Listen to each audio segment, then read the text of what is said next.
Məsələn, cinsi ləzzət həyatda, üzr istəyirəm də, bu həyatın zərurətlərindən biridir. Cinsi ləzzət ona tətbiq olunan məhdudiyyətlə artır. Çox o özünü buraxan, üzr istəyirəm, insanlar, əyyaş adamlar, cinsi ləzzəti azalır onların həyatda. Qarşısını açmaqla, çox etməklə ləzzət çoxalmır. Hicab bu baxımdan müqəddəsat olmaqdan əlavə praktiki bir qaydadır. Hicab cinsi ehtirasa qoyulan məhdudiyyətdir və nəticədə insanın cinsi münasibətdən aldığı ləzzətin keyfiyyəti artır. Üzr istəyirəm, mən belə açıq danışıram, çünki bu bəhsdə mövzudur, elmi mövzudur. Burada başqa bir məqsəd yoxdur ki, təbii ki.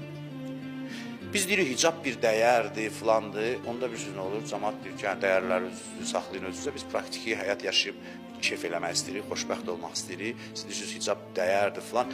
Nə qədər ki, biz dinimizin hökmlərini ancaq dəyər müstəvisində, dəyər kontekstində təqdim elədik, yanlış da olacaq.